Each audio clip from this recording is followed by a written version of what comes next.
हाय मुलांनो, या भागामध्ये गुणोत्तरासंबंधी काही महत्त्वाच्या बाबी आपण शिकणार आहोत. गुणोत्तर म्हणजे भागाकाराने तुलना. हे आपण गेल्या भागात शिकलो आहोत. गुणोत्तर कशा कशाचं काढता येतं? संख्यांचं गुणोत्तर काढता येतं, वस्तूंचं गुणोत्तर काढता येतं, राशींचं गुणोत्तर काढता येतं. पण राशी म्हणजे काय?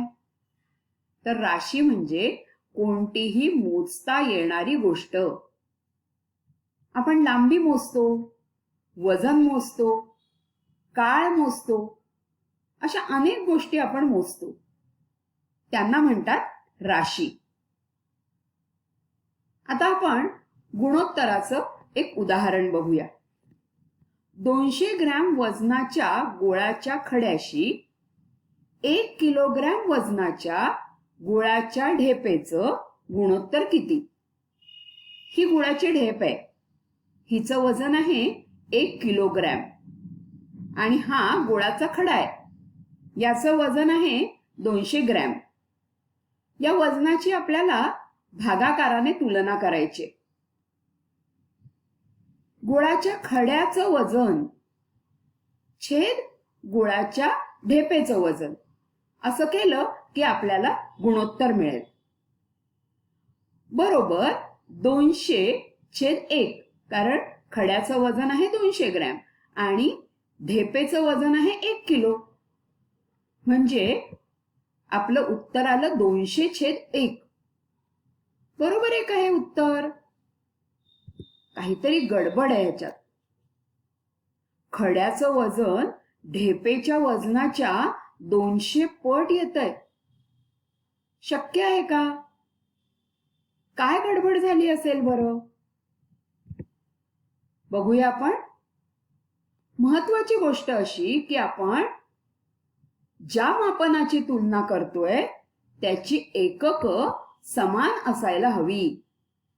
इथे बघा, गोळाच्या खड्याचं वजन दिलंय 200 ग्रॅम आणि ढेपेचं वजन आहे 1 किलो. म्हणजे ग्रॅम किती होतील ते आपल्याला काढावं लागेल. 1 किलो म्हणजेच 1000 ग्रॅम होतात, हे तुम्हाला माहितीये. आता आपण ह्यांचं गुणोत्तर काढूया. गुळाच्या खड्याचं वजन भागिले गुळाच्या ढेपेचं वजन बरोबर 200/1000. आता आपल्याला ह्याला संक्षिप्त रूप द्यायला पाहिजे. समान संख्येने भागून आपल्याला ह्याला संक्षिप्त रूप देता येईल. म्हणून मी अंशाला 100ने आणि छेदालाही 100ने भागलं.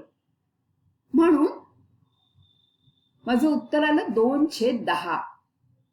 ह्याला अजूनही संक्षिप्त रूप देता येणं शक्य आहे. अंशाला आणि छेदाला 2ने भागूया. 2/2 म्हणजे 1 आणि 10/2 म्हणजे 5. म्हणजे गुणोत्तर आलं 1/5 किंवा 1/5. गुळाच्या खड्याच्या वजनाचं गुळाच्या ढेपेच्या वजनाशी गुणोत्तर 1/5 आहे. यावरनं आपल्याला कोणकोणत्या गोष्टी लक्षात आल्या? पहिली म्हणजे गुणोत्तर काढताना मापनांची एकक समान असायला हवी. जर ती नसतील तर ती आपल्याला समान करून घ्यायला हवी. जसं इथे आपण केलं की आपण 1 किलोग्रॅमचे ग्रॅम केले. दुसरं, या पुढच्या सर्व मांडणीमध्ये मी कुठेही ग्रॅम लिहिलेलं नाही, कारण हे 200 ग्रॅम आहेत, 1000 पण ग्रॅम आहेत. त्यामुळे आपण या दोन संख्यांची तुलना केली आणि इथेही आपण कोणतंही एकक लिहिलेलं नाही. लक्षात ठेवा की गुणोत्तराला कोणतंही एकक नसतं.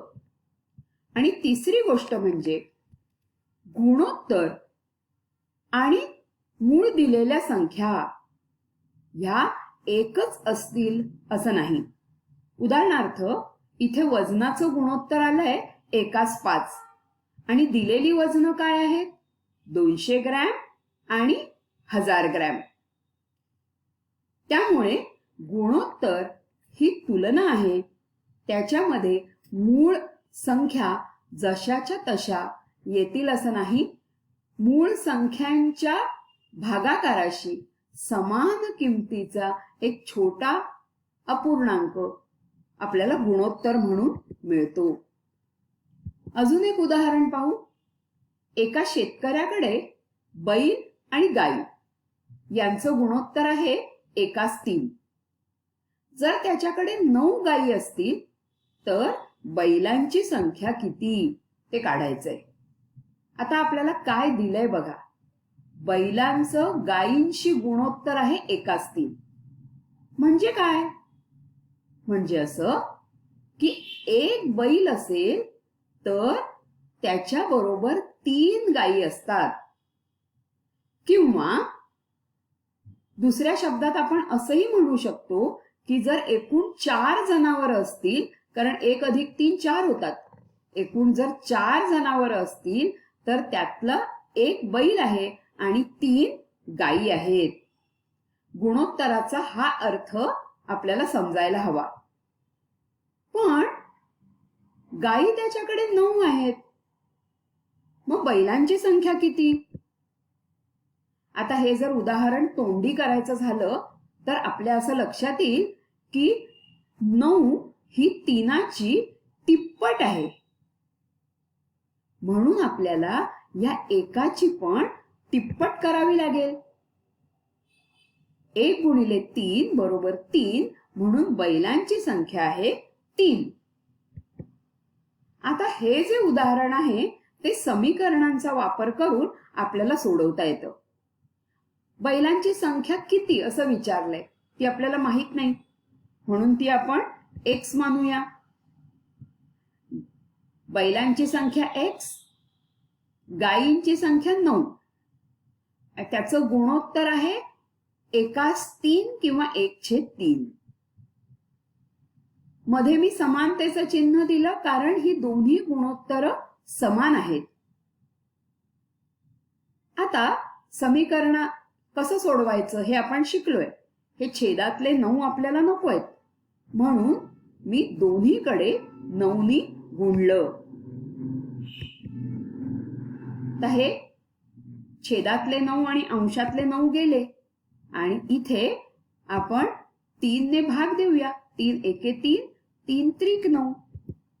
म्हणून x ची किंमत आपल्याला मिळाली x = 3. म्हणजे बैलांची संख्या आहे 3. याप्रमाणे तुम्ही सराव केलात तर गुणोत्तरावरची उदाहरणं तुम्हाला नक्की समजतील. धन्यवाद.